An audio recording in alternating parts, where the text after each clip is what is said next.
Glenmorangie has a reputation. It's such a well-known, renowned brand. That hasn't just happened overnight, that's happened over the last 174 years. It's the extra lengths, it's the sort of the unseen things that we do that makes us stand out from the rest. The company has a real history of innovation. We were the first company to fit steam coils inside the stills for distillation. We were the first company in the industry to use American oak ex-bourbon barrels. And then in more recent years, as a scientist, I've tried all sorts of things, all sorts of different oak woods, different types of wine barrels, and many, many other things which have yet to be revealed.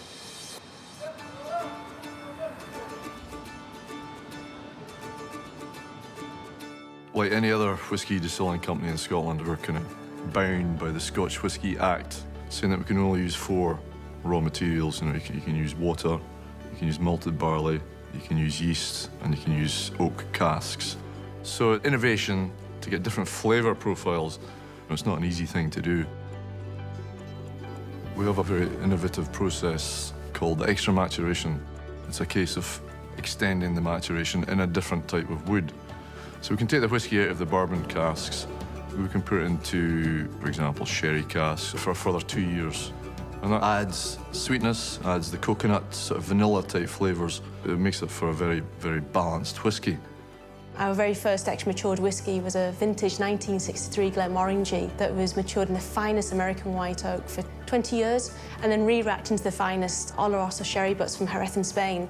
So we were the very first to actually commercially sell an extra-mature whisky. The original, the 10-year-old, defines the house style. So for me, the technique of finishing is all about adding an extra dimension of aroma, or of taste, or of texture, but most importantly, keep the heart and the soul and the DNA of your product so it's still recognisably a Glenmorangie.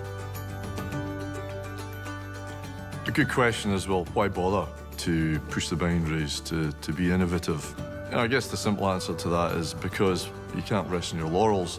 We have to push our own boundaries to take that risk right now. We don't pay too much attention to trends and what's going on out there. We do something because we believe it's going to bring an interesting new flavour or a new story to our consumers, and that's the main driving thing for us.